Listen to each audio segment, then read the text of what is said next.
Weni Mizon sindir kelakuan pegawai di tempat kerjanya dulu usai dipecat PT Timah.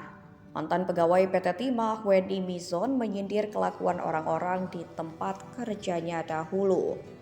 Bahkan Weni Mizon nyinyir terkait keberadaan seseorang yang akan segera dipanggil Komisi Pemberantasan Korupsi alias KPK.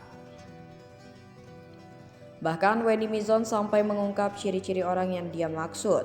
Weni Mizon sempat mengungkap perihal pemecatan dirinya dari PT Timah.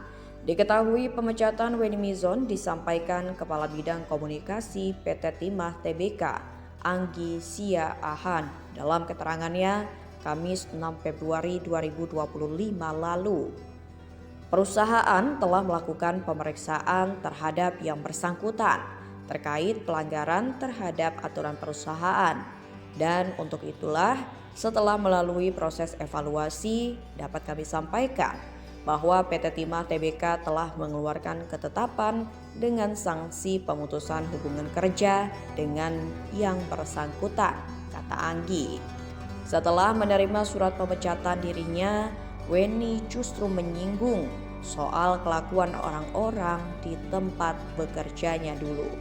Weni Mizon ingin melaporkan pegawai PT Timah tempatnya bekerja dulu ke Presiden Prabowo Subianto lantaran korupsi.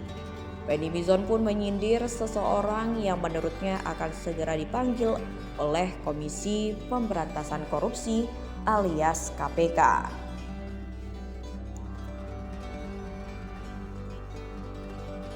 Ciri-ciri wanita itu menurut Weni sempat berkelahi dengan wartawan. Menurut Weni, sebaiknya wanita itu diam saja dan jangan sampai dipecat juga oleh perusahaan.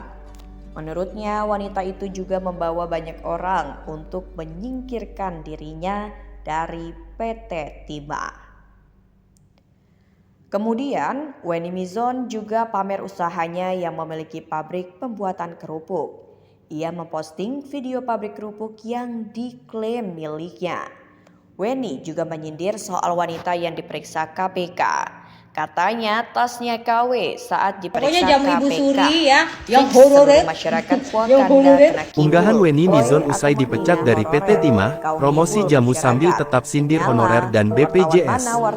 Kelakuan Weni Mizon setelah dipecat dari PT Timah terbuka seusai kontennya yang membuat candaan dan sindiran tentang tenaga honorer dan pengguna BPJS Kesehatan viral masih jadi sorotan. Diketahui, pengumuman PT Timah terbuka resmi memecat langsung Weni Mizon dirilis pada Kamis tanggal 6 Februari tahun 2025.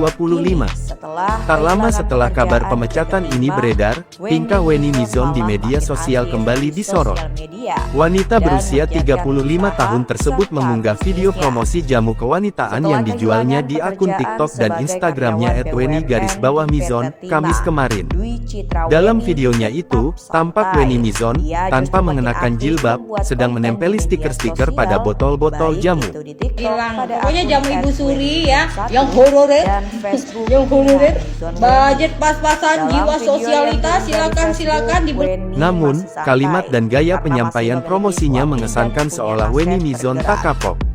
Ia mempromosikan jamu kewanitaan dengan kembali menggunakan istilah plesetan honorer menjadi horor.